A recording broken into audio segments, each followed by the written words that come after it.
नमस्कार. आज आपण अगदी मस्त असा मऊ, रसरशीत, जाळीदार, तोंडात टाकताच विरघळणारा मावा केक कसा करायचा ते पाहणार आहोत. हा पहा, अगदी मस्त असा जाळीदार, स्पॉन्जी, मऊ, लुसलुशीत असा हा केक तयार झालेला आहे. तसेही आता ख्रिसमस जवळ येतोय. पटकन रेसिपीला सुरुवात करूया. तर एका मिक्सरच्या भांड्यामध्ये अर्धा कप मी साखर घेतलेली आहे आणि पाव कप आपल्याला बारीक रवा घ्यायचा आहे.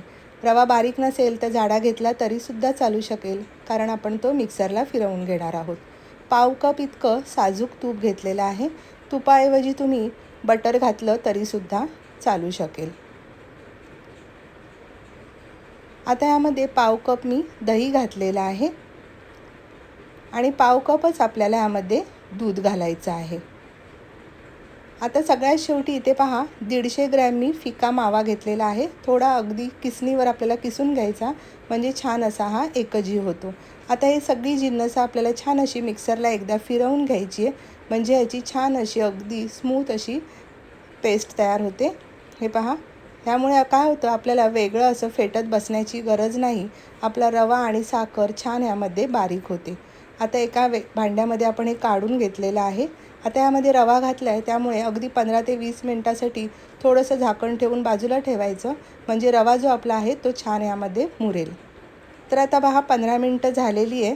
आता काय करायचं, एखादी चाळणी घ्यायची आणि आता आपण 1 कप मैदा घेतलेला आहे.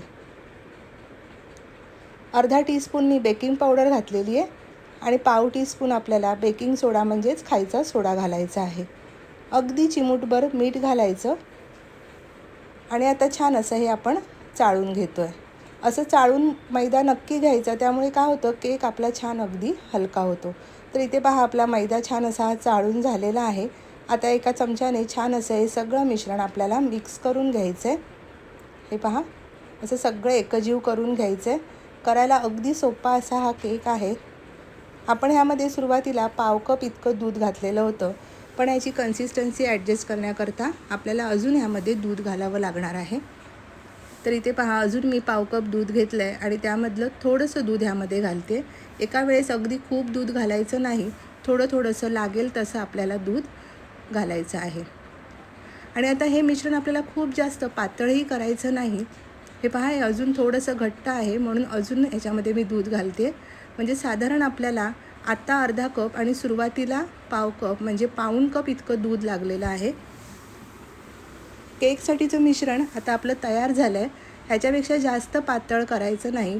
काय होतं, मिश्रण जास्त पातळ केलं की केक आपला बेक झाल्यावर खाली बसतो. म्हणून हे मिश्रण थोडंसं आपल्याला हे असं दाटसरच ठेवायचं आहे. तर इथे आपलं परफेक्ट असं हे केकसाठीचं बॅटर तयार झालेलं आहे.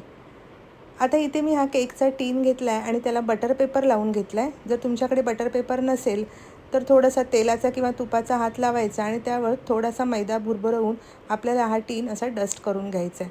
आता सगळं मिश्रण ह्यामध्ये मी घालून घेतलं आहे आणि चमच्याने असं एकसारखं करायचं आणि 3 ते 4 वेळा असं हलकं आपल्याला टॅप करायचं आहे, म्हणजे यामध्ये हवेचे बुडबुडे असतील तर बाहेर निघतील आणि केक आपला छान असा बेक होईल. वरून आता ह्यावर पहा, मी थोडेसे बदाम आणि पिस्त्याचे असे काप घातलेले आहेत. आवडीनुसार घालायचेत, नाही घातले तरीसुद्धा चालू शकेल. तर आता इथे आपला हा केक बेक करण्यासाठी तयार झालेला आहे. आता इथे मी मायक्रोवेव्हमध्ये बेक करणार आहे. जर तुमच्याकडे ओव्हन नसेल तर काय करायचं आहे, कढईमध्ये सुद्धा तुम्ही बेक करू शकता. कढई प्रीहीट करून घ्यायची सुरुवातीला 10 मिनटं आणि त्यामध्ये जाळी ठेवायची आहे आणि त्यावर हे भांडं ठेवायचं आहे आणि वरून आपल्याला गच्च असं झाकण ठेवायचं आहे. आता इथे पहा, आम्ही मायक्रोवेव्ह 180 डिग्रीवर प्रीहीट करून घेतलेला आहे 10 मिनटं आणि नंतर 35 मिनटाचा इथे टायमर लावून हा केक इथे बेक करण्यासाठी ठेवलेला आहे.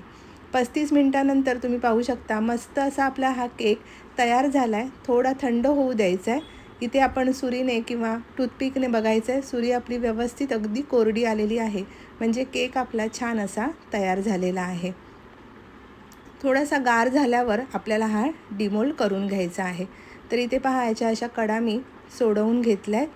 अगदी मस्त असा हा केक आपला तयार झालेला आहे. एक प्लेट घेतली, अशी उलटी ठेवलेली आहे आणि आता आपल्याला केक हा डिमोल्ड करून घ्यायचा आहे. अगदी सहज निघतो, कारण आपण बटर पेपर लावलेला आहे. यामध्ये थोडासा टॅप केला आणि आपला हा केक छान असा डिमोल्ड झालेला आहे. भांड्यालासुद्धा जराही कुठेही चिकटलेला नाही. आता ह्यावर लावलेला बटर पेपर आपण काढून घेऊया. पहा किती मस्त अगदी स्पॉन्जी असा हा आपला मावा केक तयार झालेला आहे. ह्याची बाजू आता आपण सुलट करून घेऊया. अगदी परफेक्ट असा आपला हा मावा केक तयार झालेला आहे. अगदी झटपट होतो आणि अगदी घरच्या साहित्यात तयार होतो. तुम्ही कढईमध्ये सुद्धा बेक करू शकता. आता याचे पहा आपण स्लाइस करून घेऊया. अगदी तोंडात टाकताच विरघळणारा असा हा केक आपला तयार झालेला आहे. जाळीदार, मऊ, लुसलुशीत आणि अगदी स्पॉन्जी असा. तर कशी वाटली तुम्हाला ही आजची केकची रेसिपी? आवडली असेल तर तुम्हीसुद्धा नक्की करून पहा आणि आपल्या चॅनलला लाईक, शेअर आणि सबस्क्राईब जरूर करा. पुन्हा भेटूया अशाच एका छान आणि सोप्या रेसिपीसह. तोपर्यंत धन्यवाद.